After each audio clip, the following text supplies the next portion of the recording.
রাজ্যের প্রধান বিরোধী দল সিপিআইএম এবং বিরোধী দল কংগ্রেস যখন জোটবদ্ধ হয়ে বিজেপিকে আটকানোর চেষ্টা করছে, তখন কি চুপ করে বসে থাকবে গেরুয়া শিবির, কেন্দ্র ও রাজ্যের শাসক তারা?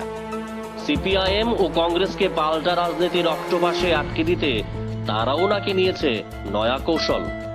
এটা নাকি বাম কংগ্রেস জোট থেকে আরো ভয়ানক, বলছেন রাজনীতির গণিতজ্ঞরা।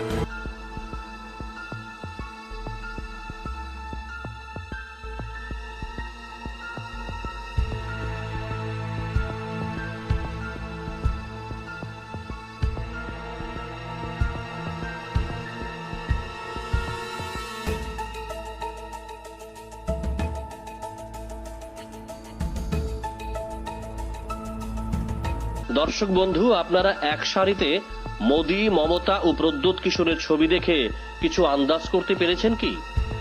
নিশ্চয়ই না, কারণ রাজ্যের বর্তমান পরিস্থিতিতে এক ফ্রেমে মোদী, মমতা, প্রদ্যোৎ, মানিক, পীযূষকে দেখে ভীম রেখে উঠবেন, আর এটাই হওয়ার কথা। কিন্তু এই ছবির মধ্যেই নিহিত আছে 2023-এর মহাযুদ্ধের জটিল সমীকরণ। রাজনীতির লগারিদমের খেলায় সমীকরণ সফল হতেও পারে, আবার নাও হতে পারে। তবে গোয়া এবং সদ্য সমাপ্ত গুজরাট ভোটের দিকে তাকালে বিজেপির এই সমীকরণের দিকেই বাজি ধরতে হয় বলেই মনে করছেন রাজনীতির প্রাজ্ঞরা। 23-এ বিজেপির প্রত্যাবর্তনের ক্ষেত্রে অনেক কাঁটা, তা জানেন মোদী, অমিত শাহ, জেপি নাড্ডা। প্রত্যাবর্তনের কাঁটা সরাতে সাজিয়েছেন জটিল সূত্র। এই সূত্রের কাছে হার মানতে পারেন আর্যভট্ট, আর্কিমিডিস ও লিওনার্ড টয়লার মতো মহান গণিতজ্ঞরা। মোদী, অমিত শাহ, জেপি নাড্ডার রাজনৈতিক সূত্রের সমাধানও আছে বটে।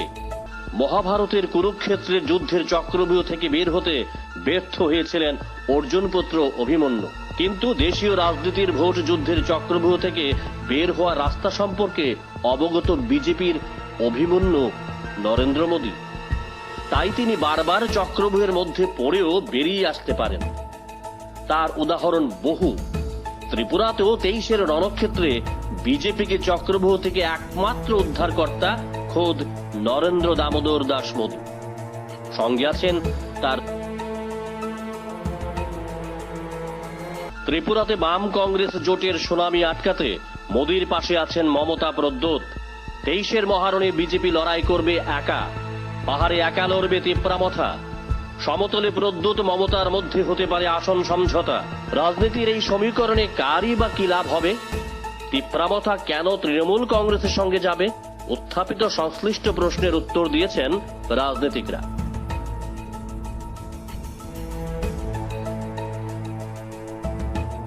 এই সমীকরণ অনুযায়ী এক ফ্রেমে থাকা মোদী, মমতা ও প্রদ্যোৎ প্রত্যেকের লাভ। পাহাড় সমতলে একা লড়াই করবে বিজেপি। এক্ষেত্রে পাহাড়ে লড়াই হবে ত্রিমুখী। লড়াইয়ের অলিন্দে থাকবে তিপ্রামথা, বিজেপি ও সিপিআইএম। সমতলে পাল্টে যাচ্ছে হিসেব। এখানেই বাম কংগ্রেসকে আটকে দিতে বিজেপির পাশে পাবে তিপ্রামথা ও তৃণমূল কংগ্রেসকে। সমতলের 40টি আসনের মধ্যে 15টি আসনে লড়াই করবে তিপ্রামথা। প্রার্থী হবেন মথার বাঙালি সেলের নেতারা। বাদ বাকি 25টি আসনে তৃণমূলকে ছেড়ে দেবে মথা। সংশ্লিষ্ট আসনগুলিতে প্রার্থীদের তৃণমূল। খবর অনুযায়ী রাজ্যের নন এডিসি এলাকার যেসব বিধানসভা কেন্দ্রে তুলনায় জনজাতি ভোটারের সংখ্যার তুলনায় বেশি এবং সঙ্গে আছে সংখ্যালঘু ভোটও, সেখানেই মথার বাঙালি সেল থেকে প্রার্থী দেওয়া হবে। যেসব কেন্দ্রে তুলনায় মুসলিম ভোটারের সংখ্যা বেশি এবং জনজাতি ভোটও আছে, সেই সব বিধানসভা কেন্দ্রগুলোতে প্রার্থী দেবে তৃণমূল কংগ্রেস। পাহাড়ের মুসলিম ভোটারদের নিজের গ্রিপে নিয়েছে প্রদ্যোৎ এবং নন এডিসি এলাকার বিধানসভা কেন্দ্রগুলির সংখ্যালঘু ভোটাররাও ঝুঁকছে তিপ্রামথার দিকে। পাশাপাশি সংখ্যালঘু ভোটাররা বরাবরই মমতার তৃণমূলের প্রতি দুর্বল। রাজ্যের সংখ্যালঘু অঞ্চলগুলোতে তৃণমূল কংগ্রেসের একটা ভালো ভোট ব্যাংক রয়েছে। রাজনীতিকরা বলছেন বিজেপি, তিপ্রামথা ও তৃণমূল কংগ্রেসের এই রাজনীতির জটিল অঙ্কে সাপও মরবে না, লাঠিও ভাঙবে না। কারণ তৃণমূল যে সমস্ত আসনে প্রার্থী দেবে সেখানেই কংগ্রেসের ভোট কাটবে। তাতে অতিরিক্ত অক্সিজেন পাবে বিজেপি। ভোট কাটাকাটির অঙ্কে সহজেই ভোট বৈতরণী অতিক্রম করতে পারবে গেরুয়া শিবির, লাভ রয়েছে তৃণমূলেরও। প্রদ্যোৎ কিশোরের সঙ্গে তৃণমূল আসন সমঝোতা করলে নির্বাচনের মূল কাস্টিং ভোটের 6% ভোট যাওয়ার প্রবল সম্ভাবনা।